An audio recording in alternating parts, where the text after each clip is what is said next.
ഉമ്മൻചാണ്ടി ഇട്ട ഓരോ ഓർഡറും പിന്നീട് നല്ല ശതമാനം കേരളത്തിൽ നിയമമായി മാറിയിട്ടുണ്ട്. ശ്രീ കെ കരുണാകരൻ അദ്ദേഹത്തിന്റെ ഏറ്റവും വലിയ കഴിവ് എന്ന് പറയുന്നത് അതിന്റെ അഡ്മിനിസ്ട്രേറ്റീവ് കപ്പാസിറ്റി, ഡിസിഷൻ മേക്കിങ്ങിൽ ഉള്ള കപ്പാസിറ്റി, ഗ്രാസ്പ് ചെയ്യാനുള്ള കഴിവ്.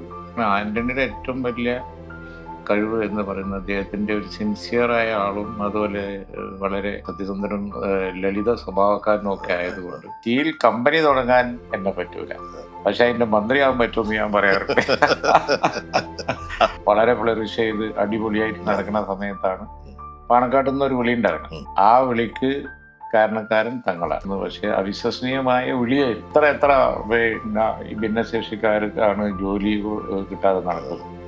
റിസർവേഷനൊക്കെ പറയാന്നല്ലാതെ അവർക്ക് എവിടെ കിട്ടുന്നു? കമ്പ്യൂട്ടർ വരുമ്പോൾ അതിനെതിരെ അത് കൊണ്ടുവരുന്നതിനെതിരായിട്ട് കേരളത്തിൽ നടന്ന സമരം, അതിലെ വെടിവെപ്പുകളും അക്രമങ്ങളും അടിയും എന്തിനായിരുന്നു അടിയും പിടിയൊക്കെ? Our unique blend of authentic healing therapies offers a transformative journey. Rejuvenate your body, calm your mind, and immerse in pure wellness. രാഷ്ട്രീയത്തില് സർവ്വസ്വീകാര്യൻ എന്ന് പറയുന്നൊരു വാക്ക് ഒരു പ്രഹേളിയാണ്, അല്ലെങ്കിൽ ഒരു ബാലികറാമലയാണെന്ന് എനിക്ക് തോന്നുന്നു. കാരണം തീർച്ചയാണ് ഒരു പൊളിറ്റിക്കൽ പാർട്ടി നിൽക്കുമ്പോൾ അതിന്റെ പ്രത്യയശാസ്ത്രപരമായ നിലപാടുകൾ, രാഷ്ട്രീയപരമായ നിലപാടുകൾ, ഇതൊക്കെ തന്നെ വളരെ കോൺട്രഡിക്ടറിയാണ്. അവിടെ ഒരാൾ സർവ്വസ്വീകാര്യനാകുക എന്ന് പറയുന്നത് അപൂർവങ്ങളിൽ അപൂർവം. കേരള രാഷ്ട്രീയത്തിലും അങ്ങനെ സർവ്വസ്വീകാര്യത നേടിയിട്ടുള്ള നേതാക്കൾ വളരെ കുറച്ചേ ഉള്ളൂ. അതിലെ സമുന്നതനായ ഒരു നേതാവിനൊപ്പമാണ് ഞാൻ എന്നുള്ളത് മലപ്പുറത്തു നിന്നുള്ള കുഞ്ഞാലിക്കുട്ടി സാർ. കുഞ്ഞാലിക്കുട്ടി സാഹിബ്, നമ്മുടെ എല്ലാവരുടെയും കുഞ്ഞാപ്പ സാർ. നമസ്കാരം. നമസ്കാരം. ഞാൻ രാഷ്ട്രീയത്തിൽ തുടരുമെന്ന് വിചാരിച്ചാണ്, കാരണം ഇന്നത്തെ ദിവസം പക്ഷെ എന്നെ അതിന് പ്രേരിപ്പിക്കുന്നു. ഇന്ന് ജൂൺ 18, ഉമ്മൻചാണ്ടി മരിച്ചിട്ട്, ഉമ്മൻ സാർ മരിച്ചിട്ട് 2 വർഷം. അദ്ദേഹത്തിന്റെ ഓർമ്മ ദിവസമാണ്. എങ്ങനെ ഓർക്കുന്നു അദ്ദേഹത്തിനെ? ഉമ്മൻചാണ്ടി ഒരു വണ്ടറാണ്, അത്ഭുതമാണ്. കാരണം ഞാൻ എൻ്റെ ലോങ് രാഷ്ട്രീയ ലൈഫിനിടയിൽ അങ്ങനെ ഒരാളെ കണ്ടിട്ടില്ല. കാരണം ഉമ്മൻചാണ്ടിയുടെ പ്രത്യേകത ഏറ്റവും വലിയ പ്രത്യേകത എന്ന് പറയുന്നത് ഉമ്മൻചാണ്ടിൻ്റെ വർക്ക് ഹോളിക്കാണ്. ഇത്ര ജോലി ചെയ്യുന്ന ഒരു മനുഷ്യൻ. അതായത് നമ്മൾ ഒരാളെ പറ്റി പിന്നെ പൊതു രംഗത്തുള്ള ജനങ്ങൾക്ക് വേണ്ടി വർക്ക് ചെയ്യുന്ന ഒരാള് ഇങ്ങനെ നിസ്വാർത്ഥമായി വർക്ക് ചെയ്യുക എന്ന് പറഞ്ഞാൽ അത് വിശ്വസിക്കാൻ കഴിയില്ല. 10,000-കണക്കിന് ആളുകളെ ഒരു ഗ്രൗണ്ടിൽ നിർത്തിയിട്ട് അവരെ മുഴുവൻ പെറ്റീഷനും ഇൻഡിവിജ്വലായിട്ട് വാങ്ങിയിട്ട് അപ്പം തന്നെ അതിന്റെ പുറത്ത് ഓർഡർ ഇട്ട് കൊടുക്കണം ഒരു മുഖ്യമന്ത്രി വിചാരിക്കുക എന്ന് പറഞ്ഞ് ലോകാത്ഭുതമല്ലേ. അതിൽ അന്തർദേശീയ അവാർഡൊക്കെ ഗൾഫിൽ നിന്നൊക്കെ പിന്നെ ഉമ്മൻചാണ്ടിക്ക് കിട്ടി. വാസ്തവത്തിൽ വല്ല ഗിന്നസ് ബുക്കിലും പോയിട്ട് അതിനൊന്നും അദ്ദേഹത്തിന് സമയം ഉണ്ടായില്ല, അല്ലെങ്കിൽ കിട്ടുമായിരുന്നു എന്നാണ് എൻ്റെ അഭിപ്രായം. ഉമ്മൻചാണ്ടി ഇട്ട ഓരോ ഓർഡറും പിന്നീട് നല്ല ശതമാനം കേരളത്തിൽ നിയമമായി മാറിയിട്ടുണ്ട്, പ്രൊസീജിയർ ഒഴിവാകാൻ വേണ്ടിയിട്ട്. അപ്പോൾ അതുപോലെ ഒരു വണ്ടർ പ്രതിഭാസം, അത്ഭുത പ്രതിഭാസമായിരുന്നു ഉമ്മൻചാണ്ടി. ബാക്കിയൊക്കെ നമുക്ക് പറയാം, അഡ്മിനിസ്ട്രേറ്റർ അത് ഇത്, ബാക്കി തന്ത്രജ്ഞനൊക്കെ പറയാം, അതൊക്കെ എല്ലാവർക്കും ഉള്ളതാണ്. പക്ഷെ ഇത് ഉമ്മൻചാണ്ടിക്ക് മാത്രമല്ല. ഈ സേവന സന്നദ്ധി, ഈ ജോലിഭാരം ചുമക്കാനുള്ള, അതിന് ഉറക്ക് പ്രശ്നമില്ല. എപ്പോഴാണ് ഉറങ്ങുന്നത് വെച്ചാൽ യാത്രനിടയിൽ ഉറങ്ങുന്നുണ്ട്. പക്ഷെ അത് അദ്ദേഹത്തെ അവസാനം ആരോഗ്യത്തൊക്കെ ബാധിച്ചു, അത് വേറെ വിഷയം. പക്ഷെ ജീവിതം പൊലിച്ച ഒരാളാണ്. അതുകൊണ്ടാണല്ലോ അദ്ദേഹത്തിന്റെ അവസാന നാളുകളിൽ ഒരു ജനത ഒന്നാകെ അല്ലെ അവിടെയൊക്കെ ഒഴുകി നമ്മൾ കണ്ടതാണ്. കേരളത്തിലെ പ്രമുഖരായ പല നേതാക്കന്മാർ 3 CM-നൊപ്പം, അതായത് കെ കരുണാകരൻ എന്ന് പറയുന്ന ലീഡർ, ശേഷം AK ആന്റണി, പിന്നെ ഉമ്മൻചാണ്ടി, ഈ 3 നേതാക്കന്മാരുടെ കീഴിലും വർക്ക് ചെയ്തിട്ടുണ്ട്. ഇതിൽ ഏറ്റവും സമർത്ഥനായ ഭരണാധികാരി ആരാണെന്ന് ചോദിച്ചാൽ, 3 ആളുടെയും വ്യക്തിത്വങ്ങൾ ഓരോ തരത്തിലാണ്. 3 ആളുകളുടെയും സെക്കൻഡ് ഇൻ ഓഫ് എന്ന് പറയുന്ന സെക്കൻഡ് രണ്ടാം ആള് എന്നുള്ള വർക്ക് ചെയ്തിട്ടാണ്. അതെ. മുഖ്യമന്ത്രി പദത്തിലും പ്രതിപക്ഷ നേതാവ് എന്ന റോളിലും 3 പേരുടെയും ആ റോള് എനിക്ക് കിട്ടിയിട്ടുണ്ട്. വലിയ നേട്ടം.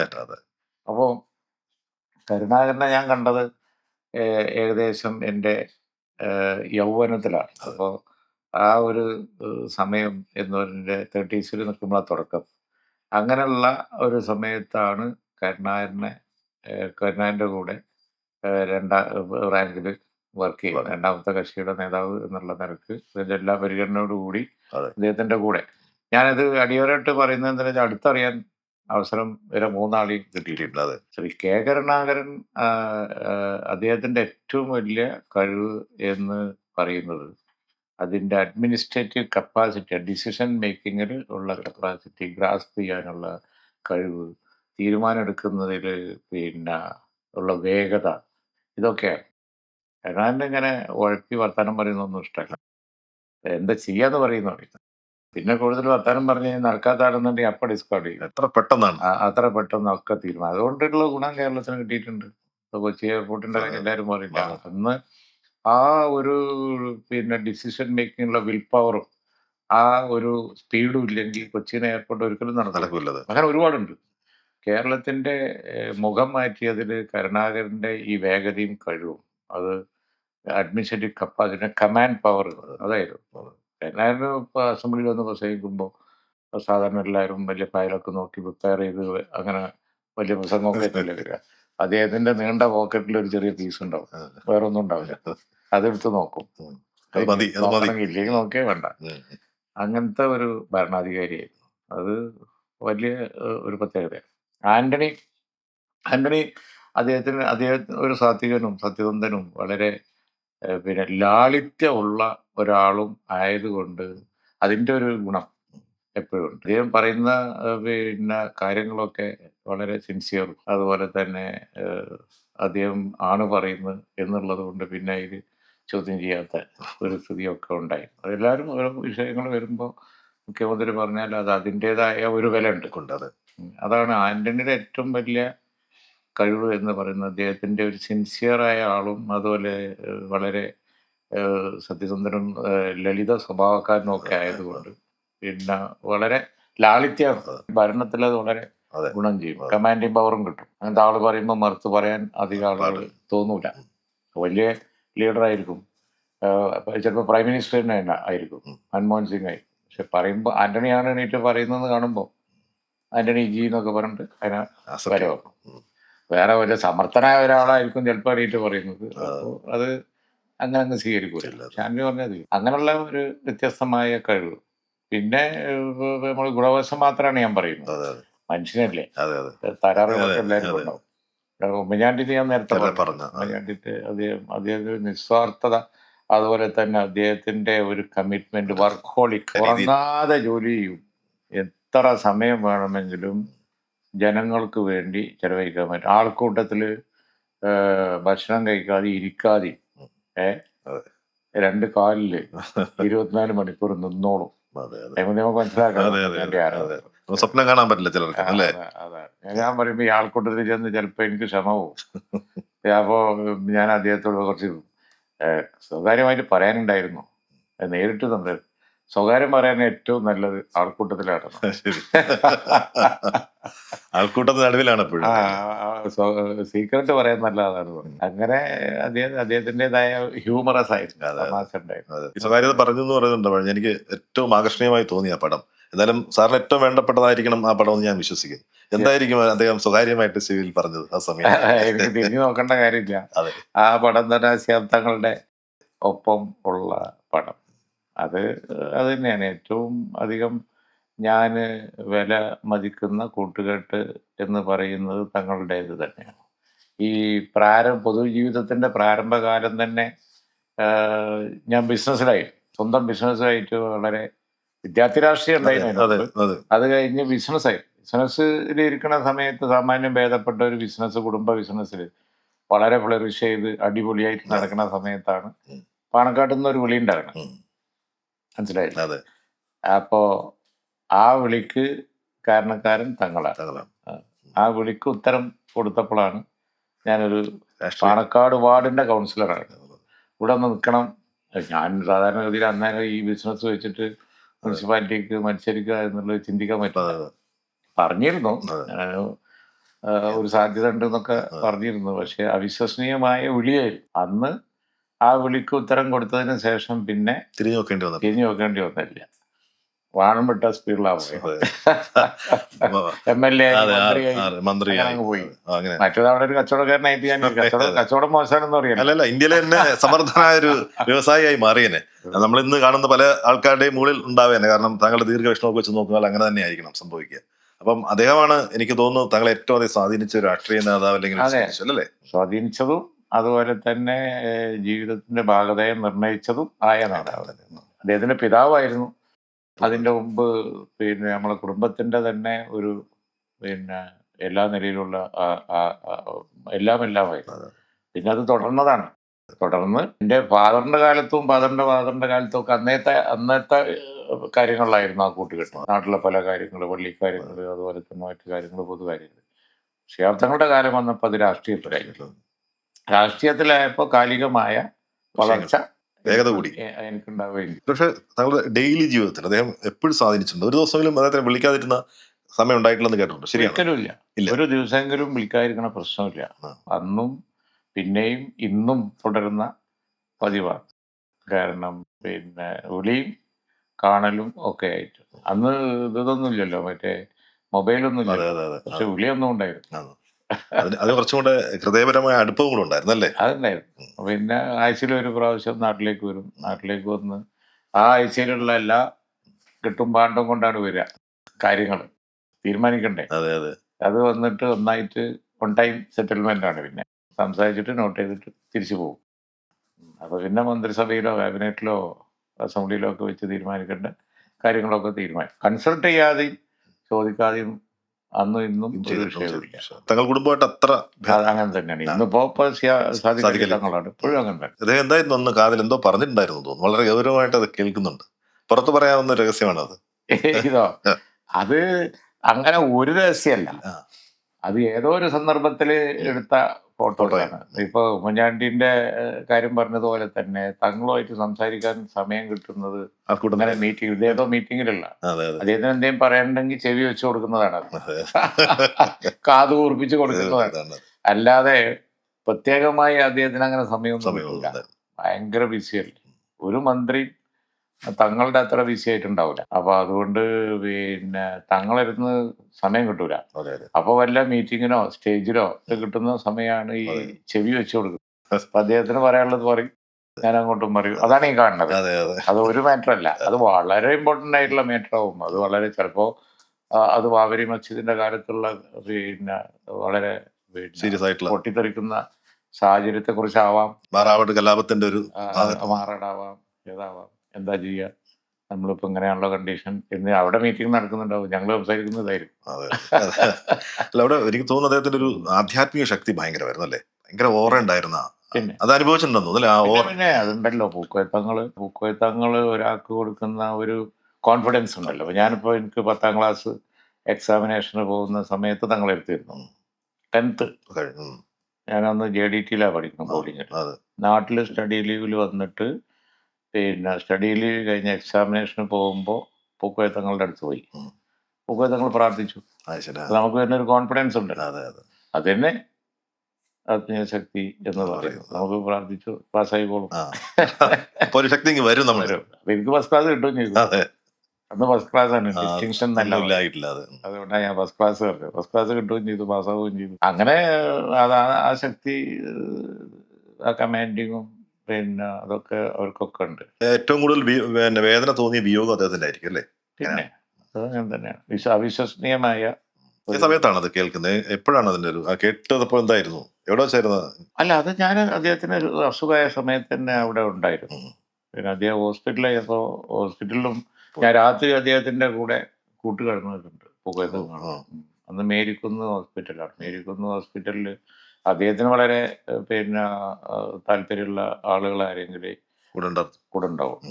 അപ്പോൾ ഒരു ദിവസം ഞാൻ ചെന്നപ്പോൾ, ഒരു ദിവസം 2 ദിവസം പല പ്രാവശ്യം ചെന്നപ്പോൾ പിന്നെ അന്ന് അവിടെ നിൽക്കുന്ന ആള് പിന്നെ കുറച്ച് ആളുകളെല്ലാം അവർ പോയപ്പോൾ എന്നോട് അവിടെ നിൽക്കാൻ പറഞ്ഞു. അങ്ങനെ ആ അസുഖമാണ് മരണകാരനായത്. ആ അസുഖത്തിന്റെ കാലം തൊട്ട്, അസുഖത്തിന്റെ ഷോക്ക് കാസർഗോഡ് വെച്ചായിരുന്നു ഞാൻ ആദ്യം അറിഞ്ഞത്. കാരണം ഞാൻ ഭക്ഷണമൊന്നും കഴിച്ചില്ല. അപ്പോൾ പിന്നെ എൻ്റെ ഓർമ്മ ശരിയാണെങ്കിൽ ഒരു ദിവസം ഭക്ഷണം കഴിച്ചില്ല. അപ്പോൾ എന്തോ ഉണ്ട് എന്ന് പറഞ്ഞ് ഇവിടെ ഒരു ഡോക്ടർ ഉണ്ടായിരുന്നു, ഡോക്ടർ ഗാന്ധിദാസ് എന്ന് പറഞ്ഞു, ലോക്കലായിട്ട്. അന്നത്തെ ഒരുപാട് ഹോസ്പിറ്റലൊന്നുമില്ലല്ലോ. അദ്ദേഹത്തെ കൊണ്ടുവന്ന് കാണിച്ചതും അത് കഴിഞ്ഞതിന് ശേഷം അദ്ദേഹം പിന്നെ റെഫർ ചെയ്തപ്പോഴേക്ക് ചാക്കിരി മന്ത്രി ആ. വന്ന് ബോംബെ കൊണ്ടുപോയതും അതിന്റെ ഒരു കണ്ടിന്യൂഷൻ Confusion. പിന്നെ രോഗം ഭയങ്കര ആരോഗ്യം മോശമായി വന്ന് മരിച്ചു. അത് ഓരോ നിമിഷം നമുക്ക് ഓർമ്മയുണ്ട്. മന്ത്രിയായിരുന്നപ്പോഴെല്ലാം കയ്യാളിയിരുന്നത് വ്യവസായ വകുപ്പാണ്. അതാണ് IT പോലുള്ള മൈനിങ് പോലുള്ള എല്ലാ വ്യവസായ വകുപ്പിന് അന്ന് ഒരാളെ ഉണ്ടായിരുന്നുള്ളൂ പര്യായം എന്ന് പറഞ്ഞാൽ അത് ശ്രീ കുഞ്ഞാലിക്കുട്ടിയായിരുന്നു അല്ലേ? പക്ഷെ അത് വ്യവസായ വകുപ്പ് അല്ലാതെ ഒരു വകുപ്പ് ഉണ്ടായിരുന്നില്ല. ഏത് വകുപ്പ് സ്വീകരിക്കാനായിരുന്നു ഇഷ്ടം? അല്ല, ഞാൻ വ്യവസായ സാമൂഹ്യ ക്ഷേമ ക്ഷേമം, വകുപ്പ് അതെ. മന്ത്രിയായിരുന്നു ആദ്യം. അതെ അതെ ഇത് രണ്ടും രണ്ടാണ്. ഇത് വ്യവസായം എന്ന് പറഞ്ഞാൽ ഹൈ ലെവൽ ആളുകൾ, വ്യവസായികൾ, മറ്റു അങ്ങനെയൊക്കെയുള്ള വകുപ്പ്. അങ്ങനൊന്നും അല്ല. വാസ്തവത്തിൽ വളരെ ചെറിയ ആളുകളെയും കൈകാര്യം ചെയ്യുന്ന വകുപ്പാണ് വ്യവസായ വകുപ്പ്. കാരണം എംപ്ലോയ്മെന്റ് ജനറേഷൻ, അതുപോലെ അതെ. തന്നെ ചെറുകിട വ്യവസായം, അതുപോലെ എല്ലാ ആളുകളുടെ അതെ തൊഴിൽ, അതെ ഒരുപാട് സംഗതികൾ വ്യവസായത്തിലുണ്ട്. അതുകൂടാതെ ഏറ്റവും ബുദ്ധിമുട്ടുന്ന ആളുകളുടെ പ്രശ്നമാണ് സാമൂഹ്യക്ഷേമം. അതെ ഇന്നത്തെ പോലെ ഒരുപാട് വകുപ്പിലേക്ക് വിഭജിച്ച സാമൂഹ്യക്ഷേമമായിരുന്നില്ല. അതെ. അന്ന് എല്ലാത്തിനും കൂടി ഒറ്റ ഇതായിരുന്നു. അത് വ്യവസായ വകുപ്പ് എന്നുണ്ട്. അതിന്റെ കൂടെ തന്നെ സാമൂഹ്യക്ഷേമ വകുപ്പും കൂടി ഞാൻ കൈകാര്യം ചെയ്തു 5 കൊല്ലം ലീഡറുടെ കാലത്ത്. പിന്നെ ഹജ്ജ്, വഖഫ് തുടങ്ങി വകുപ്പുകളും അങ്ങനെയുള്ള വകുപ്പുകളൊക്കെ എല്ലാ കാലത്തും കൈകാര്യം ചെയ്തിട്ടുണ്ട്. പിന്നെ ചുരുങ്ങിയ കാലം വിദ്യാഭ്യാസ വകുപ്പ് മന്ത്രിമാര് മാറും അങ്ങോട്ടും ഇങ്ങോട്ടും ഒക്കെ പോകുമ്പോഴത്തേക്ക് എന്തെങ്കിലും സാന്ദർഭികമായി ഞാൻ ഹാൻഡിൽ ചെയ്തു. അതെ. അല്ല എപ്പോഴെങ്കിലും സാറിന് പിന്നെ സത്യപ്രതിജ്ഞ ചെയ്തിട്ട് എല്ലാ വകുപ്പും കൂടി ഒരുമിച്ച് ഹാൻഡിൽ ചെയ്തിട്ടുണ്ട് കുറെ കാലം. രണ്ടാമത്തെ മന്ത്രി വരാൻ താമസിച്ചപ്പോൾ വൈകിയപ്പോഴത്തേക്ക് എല്ലാ വകുപ്പും എൻ്റെ കയ്യിൽ തന്നെ, ലീഗിനുള്ള എല്ലാ വകുപ്പും. പിന്നെ ഈ ഏറ്റവും അവസാനം ഉമ്മൻചാണ്ടിയുടെ മന്ത്രിസഭയിൽ IT ഇതും ഉണ്ടായിരുന്നു, ലോക്കൽ അഡ്മിനിസ്ട്രേഷൻ. Local administration. പിന്നെ മഞ്ഞളാംകുഴി അലി വരുന്നവരെ അർബൻ വകുപ്പ്, അതും ഞാൻ കൈകാര്യം. അല്ല ഏറ്റവും ഇഷ്ടപ്പെട്ട വകുപ്പ് ഇൻഡസ്ട്രി മിനിസ്റ്റർ ഞാൻ ഇൻഡസ്ട്രിയിലും IT-യിലും ആണ് ഏറ്റവും കൂടുതൽ കാലം ചെലവഴിച്ചത്. പക്ഷേ സാറ്റിസ്ഫാക്ഷൻ സാമൂഹ്യക്ഷേമമുണ്ട്. ഇനിയൊരു മന്ത്രിസഭയിലേക്ക് വന്നാലും ഇഷ്ടപ്പെട്ട വകുപ്പ് അല്ല, നമ്മൾ എന്താന്ന് വെച്ചാൽ ധാരാളം പൈസ കിട്ടുകയാണെന്നുണ്ടെങ്കിൽ, ഫണ്ട് കിട്ടുകയാണെങ്കിൽ, ഇഷ്ടംപോലെ ഫണ്ട് കിട്ടണം ആണെങ്കിൽ ഇതുപോലുള്ള വകുപ്പാണ് സാമൂഹ്യക്ഷേമ വകുപ്പ്. അല്ല എവിടെയെങ്കിലും സാമൂഹ്യക്ഷേമ വകുപ്പിൽ നമ്മൾ ഫേസ് ചെയ്യുന്ന പ്രോബ്ലം എന്താ വെച്ചാൽ ഒരുപാട് പൈസ കിട്ടൂല ഫൈനാൻസ്. അപ്പൊ നമ്മൾ ആകെ വിഷമിക്കും. ചോദിക്കുന്നത് കൊടുക്കാൻ കഴിയില്ലല്ലോ. ഫണ്ട് വേണം. അത് ഡെവലപ്ഡ് രാജ്യങ്ങളിലൊക്കെ അങ്ങനെയാണ്. കാരണം അതിനു വേണ്ടി ധാരാളം ഫണ്ട് ഉണ്ടാവും. നിർഭാഗ്യവശാൽ നമുക്ക് ഫണ്ടില്ല. അതാണ് എൻ്റെ ഒരു കുറവ്. അതാണ് ഇപ്പോഴും ഉണ്ട്. ഇപ്പോഴും തന്നെ. ഇപ്പൊ അത് വേഴ്സാണ്, ഇപ്പൊ വളരെ മോശമാണ്. അതാണല്ലോ പല വെൽഫെയർ തകിടം മറിഞ്ഞില്ല. പെൻഷൻ പോലും കൊടുക്കാനായിട്ട് പറ്റാത്ത അവസ്ഥ. അതാണ് എത്ര ഈ ഭിന്നശേഷിക്കാർക്കാണ് ജോലി കിട്ടാതെ നടക്കുന്നത്. റിസർവേഷനൊക്കെ പറയാന്നല്ലാതെ അവർക്ക് എവിടെ കിട്ടുന്നത്. വ്യവസായ വകുപ്പിലായിരുന്ന സമയത്ത് സാറിന് ഏറ്റവും കാഠിന്യം തോന്നി അല്ലെങ്കിൽ പ്രശ്നമായിട്ട് തോന്നിയ ഏതെങ്കിലും ഒരു വിഷയം ഉണ്ടായിരുന്നു? അതെങ്ങനെ പരിഹരിച്ചു എന്ന് അറിയാമോ? ഏറ്റവും പ്രശ്നമായി തോന്നിയത് പരിഷ്കാരം നടപ്പിലാക്കാൻ ഇവിടെ കേരളത്തിലുള്ള ബുദ്ധിമുട്ട് തന്നെയാണ്. നമ്മൾ വ്യവസായവൽക്കരണത്തിന് വേണ്ടി നോക്കുമ്പോൾ അതിനെ തടുക്കാൻ ഭയങ്കരമായി പരിഷ്കാരങ്ങൾ നടപ്പിലാക്കുന്നതിനോടുള്ള എതിർപ്പ്. നിർഭാഗ്യവശാൽ അത് ഇടതുപക്ഷത്താണ്. പറയാതിരിക്കാൻ വയ്യ. അവർക്ക് തന്നെ അറിയാവുന്നതായതുകൊണ്ട് അവർക്ക് വിരോധമൊന്നും തോന്നില്ല എന്ന് ഞാൻ വിചാരിക്കുന്നു. അവരുടെ ഈ വൈകി ഉദിക്കുന്ന വിവേകം, ട്രേഡ് യൂണിയൻ മിലിറ്റൻസി എന്നൊന്നും ഞാൻ അതിനെ പേരിട്ട് വിളിക്കുന്നില്ല, ഒരു പരിഷ്കാരം നടപ്പിലാക്കാൻ വലിയൊരു പ്രശ്നമല്ല. ഈ കേരളം എവിടെയോ എത്തേണ്ടതാണ്. ആളുകൾ പറയാറില്ലേ, കമ്പ്യൂട്ടർ വരുമ്പോൾ അതിനെതിരെ, പിന്നെ മറ്റൊന്ന് വരുമ്പോൾ അതിനെതിരെ. എല്ലാ വിദ്യാഭ്യാസ രംഗത്ത് ഇപ്പോൾ നമ്മൾ സ്വാശ്രയ കോളേജുകൾ ഉണ്ട്, സെൽഫ് ഫൈനാൻസിങ്. അതില്ലെങ്കിൽ ഇന്ന് കേരളത്തിന്റെ സ്ഥിതി എന്താ? അത് കൊണ്ടുവരുന്നതിനെതിരായിട്ട് കേരളത്തിൽ നടന്ന സമരം, അതിലെ വെടിവെപ്പുകളും അക്രമങ്ങളും അടിയും പിടിയും. എന്തിനായിരുന്നു അടിയും പിടിയൊക്കെ? ഇന്നിപ്പോ അവരെന്നെ തിരിഞ്ഞു നോക്കുമ്പോൾ അവർക്ക് സങ്കടം തോന്നൂലേ? ഇന്ന് അത് തന്നെയല്ല അവർ ചെയ്യുന്നത്. ഞങ്ങളിപ്പോ സ്വാശ്രയ സെൽഫ് ഫൈനാൻസിങ് എഞ്ചിനീയറിംഗ് കോളേജും മെഡിക്കൽ കോളേജൊക്കെ കൊടുന്ന സ്ഥലത്ത് ഇപ്പോൾ അവർ യൂണിവേഴ്സിറ്റി വേണമെന്ന് അപ്പം അവർ പറയും. പക്ഷെ ഈ വൈകി ഉദിച്ച വിവേകം കേരളത്തെ എവിടെ കൊണ്ടുവന്ന് എത്തിച്ചു? നമ്മൾ ഇന്ത്യ രാജ്യത്തെ എവിടെ നിൽക്കേണ്ട സ്റ്റേറ്റാണ് നമ്മുടെ യൂണിവേഴ്സിറ്റികൾ. ഞാൻ പറയാം, നമ്മളന്ന് പറഞ്ഞതാണ്, ലോകത്തൊക്കെ യൂണിവേഴ്സിറ്റികളല്ലേ റിസർച്ച് സെന്റേഴ്സ്. അവിടുന്നല്ലേ ഈ പറഞ്ഞ ഇൻവെൻഷൻസും കാര്യങ്ങളൊക്കെ വരുന്നത്, ടെക്നോളജി ഒക്കെ വരുന്നത്. നമ്മുടെ യൂണിവേഴ്സിറ്റിയിൽ നിന്ന് എന്താ വന്നത്? നമ്മൾ നോക്കുകയല്ല. ഇപ്പോൾ ഈ തിരുവനന്തപുരം ടെക്നോ പാർക്കിന് സ്ഥലം കൊടുത്തത് ആരാണ്? നമ്മളെ കേരള യൂണിവേഴ്സിറ്റി. കേരള യൂണിവേഴ്സിറ്റിൻ്റെ അടുത്തത് കൊണ്ടുവരാൻ കാരണം വെച്ചാൽ ഈ ഇമാജിനേഷനാണ്.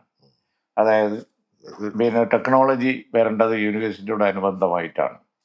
കോഴിക്കോട് യൂണിവേഴ്സിറ്റിയോട് അനുബന്ധമായിട്ട് ഞാൻ ഇനിഷ്യേറ്റീവ് കൊണ്ടതാണ് കാക്കഞ്ചേരി ഫുഡ് പാർക്ക്. അതൊരു സക്സസ് ആണ്. ഫുഡ് പാർക്ക് ഒരു സക്സസ് ആണ്. ഇന്നിപ്പോൾ അവിടെ ഒറ്റ ഇഞ്ച് സ്ഥലം കിട്ടൂല.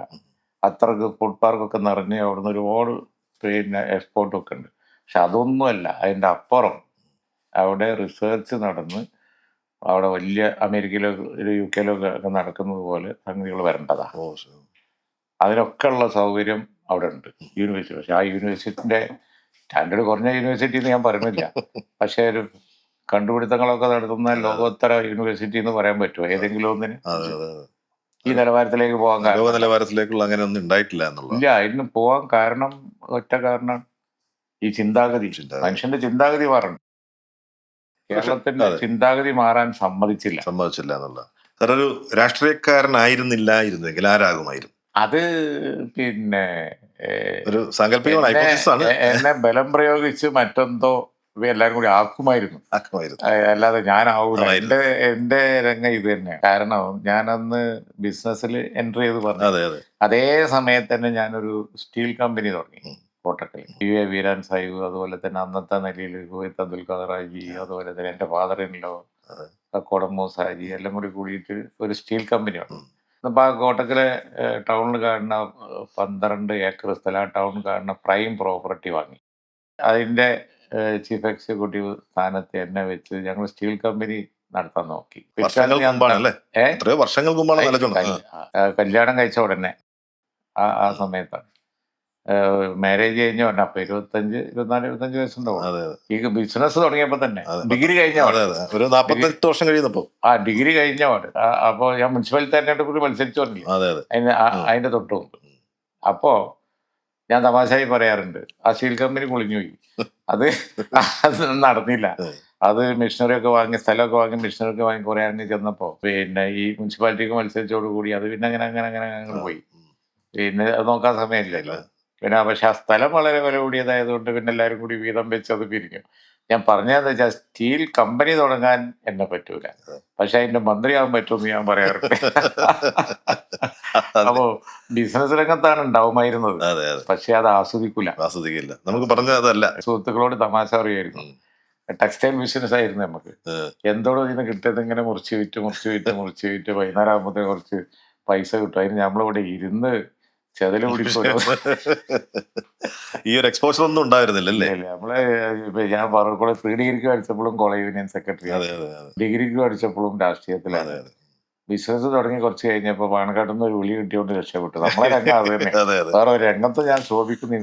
സ്റ്റീലിന്റെ മന്ത്രിയാവാൻ എനിക്ക് സ്റ്റീൽ കമ്പനി തുടങ്ങാൻ പറ്റും, പക്ഷെ സ്റ്റീലിന്റെ മന്ത്രിയായി. പക്ഷെ ആ ഗ്യാപ്പ് എന്റെ മകൻ ഫില്ല് ചെയ്തു. കാരണം എന്താ വെച്ചാൽ അവനൊരു ടെക്നോളജിയില് എപ്പോഴും മാനുഫാക്ചറിങ്ങിലും ടെക്നോളജിയിലും ഇൻട്രസ്റ്റ് ഉള്ള ഒരാളാണ്. അവൻ യാദൃശ്ചികമായിരിക്കാം, അവൻ പിന്നെ വന്ന് തുടങ്ങിയത് സ്റ്റീൽ കമ്പനി. ഒരു ഗ്രൂപ്പിന്റെ കൂടി ഗൾഫിൽ സ്റ്റീൽ കമ്പനി വലിയ സക്സസ് ആയി. അപ്പോ അങ്ങനെ എനിക്ക് പറ്റാത്ത മകൻ ചെയ്തു എന്നൊരു സാറ്റിസ്ഫാക്ഷൻ കൂടി അതിന്റെ കൂടെ ഉണ്ട്. നല്ലത് മാത്രമല്ലല്ലോ, അതിന്റെ കൂടെ നല്ല അറ്റാക്കും ഉണ്ടാവുമല്ലോ. ഇതൊക്കെ സഹിച്ചല്ലേ വൈഫ് നമ്മളെ കൂടെ. അങ്ങനെ വെജിറ്റേറിയനല്ല, പക്ഷെ ഞാൻ അങ്ങനെ അധികം മാംസം വെക്കുമല്ല. മമ്മൂട്ടിയുടെ തന്നെ ഒരു വടക്കൻ വീരഗാഥ ഇതൊക്കെ ഞാൻ ഏറ്റവും കൂടുതൽ പടങ്ങൾ ഹിസ്റ്റോറിക്കലാണ്. ഈ മനസ്സ് തുറന്ന് എങ്ങനെ ചിരിക്കാൻ പറ്റുക? ഞങ്ങൾ പറഞ്ഞത് ഞങ്ങൾക്ക്